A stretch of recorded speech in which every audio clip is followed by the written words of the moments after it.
Bismillahirrahmanirrahim. Assalamualaikum warahmatullahi wabarakatuh. Alhamdulillahi rabbil alamin. Wassalatu wassalamu ala asrafil anbiya'i wal mursalin nabiyina wa habibina Muhammadin wa ala alihi wa sahbihi wa man tabi'ahum bil ihsani ila yaumiddin, amma ba'd. Segala puji hanya milik Allahu Rabbi, segala zat yang maha ghafur, zat yang maha syukur, yang telah memberikan beribu-ribu nikmat yang telah terukur. Nikmat iman, nikmat Islam, sampai nikmat sehat wal afiat, sehingga kita bisa berkumpul di tempat yang kudus Allah, diberkati Allah Subhanahu wa taala. Seandainya lautan yang ada di muka bumi ini Allah jadikan sebagai tinta, lalu pepohonan Allah jadikan sebagai pena, dan dedaunan Allah jadikan sebagai kertas, niscaya ia tidak akan cukup untuk menuliskan nikmat-nikmat yang Allah berikan kepada kita. Selawat serta salam semoga tercurah limpahkan pada Nabi akhirul zaman, seorang Nabi yang lahirnya saja membuat goncang alam semesta, membuat heboh para malaikat Allah Subhanahu wa taala, yang kalau bukan karenanya tidak akan Allah ciptakan alam semesta ini. Siapakah dia? Tidak lain dan tidak bukan, yaitu Nabi Muhammad sallallahu alaihi wasallam. Semoga keluarganya, sahabatnya, dan kita selaku umatnya yang mengikuti sunnah-sunnahnya, semoga mendapatkan syafaatnya. Amin, amin ya rabbal alamin.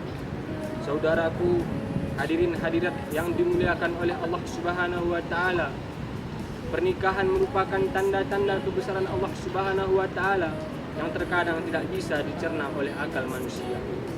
Mulai dari pertemuan dengan jodoh kita, proses hingga berlangsung ke jenjang yang diridai Allah, bahkan tumbuhnya mahabbah atau rasa cinta dengan pasangan yang akan menjadi calon ayah atau ibu anak-anak kita, bagian dari misteri. Teman-temanku yang dimuliakan oleh Allah, pernikahan merupakan bagian dari ajaran Islam dan termasuk sunnah Rasulullah SAW, yang beliau sebut dapat menyempurnakan separuh agama. Namun pernikahan yang seperti itu perlu terbentuk dari perpaduan sakinah, mawaddah, dan rahmah. Apa maksudnya? Allah Subhanahu wa taala menyebutkannya dalam firman-Nya, A'udzu billahi minasyaitonir rajim. Bismillahirrahmanirrahim. Wa min ayatihi an khalaqa lakum min anfusikum azwaja ilayka raj'an bainakum mawaddah wa rahmah inna fi dzalika laayatin liqaumin yatafakkarun. Yang artinya, dan di antara tanda-tanda kekuasaannya ialah Dia menciptakan untukmu istri-istri dari jenis-jenismu sendiri, supaya kamu merasa senang dan tentram kepadanya, dan dijadikannya di antaramu rasa kasih dan sayang. Sesungguhnya pada yang demikian itu benar-benar terdapat tanda-tanda bagi kaum yang berpikir. Quran Surah Ar-Rum ayat 21. Sementara menurut Imam Qurtubi dalam tafsirnya, rasa sakinah atau ketentraman dalam rumah tangga yang dirasakan suami dan istri akan terlahir dari mawaddah, rasa cinta kasih yang terlahir dari sifat lahiriah, dan dari rahmah, kasih sayang yang bersifat batiniah dari sang suami. Hal ini yang menjadikan pernikahan melahirkan rumah tangga yang harmoni walau uban memutih. Dalam sebuah riwayat Al-Ibnu Abbas yang dikutip Imam Qurtubi dalam tafsirnya, An Ibnu Abbas qala al-mawaddah al-habbal al-rajul bijawati wal rahmah rahmatun hatta la yudhihalah. Dari Ibnu Abbas berkata, mawaddah adalah rasa cinta kasih seorang laki-laki untuk perempuannya, sementara rumah adalah kasih sayang yang hanya diperuntukkannya perempuannya dalam kondisi apapun. Hadirin hadirat yang dimuliakan oleh Allah, lalu apa itu sakinah?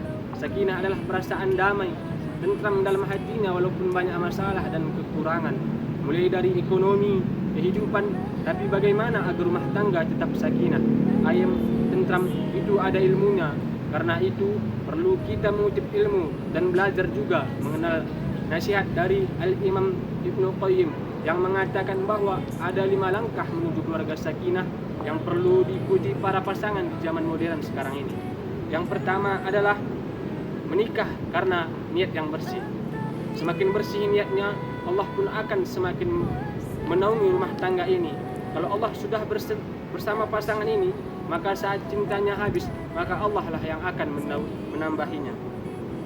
Kalau kasih sayangnya mulai menipis, maka Allah lah yang akan menebalkannya kembali. Jadi kalau alasan kita menikah karena cinta itu salah. Kenapa?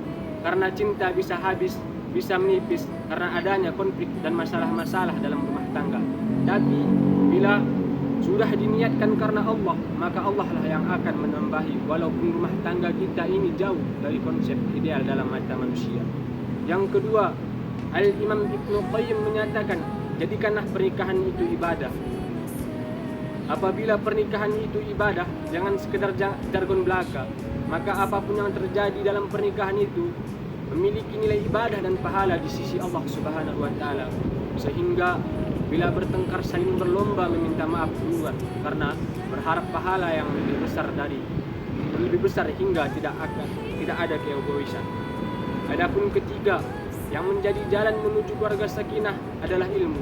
Nah, ilmu di sini itu bukanlah ilmu di sekolah, karena bisa jadi orang yang pandai, sukses dalam karir, memiliki banyak materi karena kepintarannya berbisnis, bisa menjadikan orang yang sukses juga dalam pernikahan, sukses membimbing istri, sukses menjaga suami, juga sukses mengajar anak-anaknya menjadi orang yang soleh dan solehah. Lalu ilmu ini didapat dari mana? Ya, dari membaca kisah-kisah istri para nabilah, istri-istri Rasulullah Shallallahu Alaihi Wasallam yang sukses menjadi pendamping manusia pilihan, manusia hebat dengan berbagai macam ujian dan cobaan yang bertubi-tubi. Begitu pula sebaliknya, suami harus belajar bagaimana para nabilah bertindak ketika ada istrinya yang membangkang. Yang keempat, dari perkataan Al-Imam Ibnu Qayyim adalah menjaga keluarga dari harta yang haram. Ini adalah yang paling sulit di zaman sekarang, karena banyak yang haram dianggap rezeki buat keluarga, yang apalagi yang sahabat atau samar-samar. Lebih tidak diketahui lagi karena bercampur baurnya antara kebutuhan dan jalan mencari nafkah. Mertua. Dan yang terakhir atau pelajaran kelima adalah menjaga hubungan baik dengan orang tua. Mertua juga termasuk orang tua kita. Bila sudah menerima anaknya, maka mertua memiliki hak yang sama seperti orang tua. Ini jangan dipisah. Istri maunya orang tua dia terus yang dikasih, didatangi, tapi nggak mau baik dengan orang tua suami. Sikap ini tanpa disadari istri bisa menyakiti hati suami. Begitu juga suami, kalau ada kebutuhan mertua yang disampaikan istrinya, marah-marah bawaannya. Mentang-mentang istri tidak bekerja, seolah-olah permintaannya juga orang tuanya jadi beban. Jangan bila memang belum ada, jelaskan kepada istri dengan bahasa yang baik. Begitu juga istri harus memahami keadaan suami.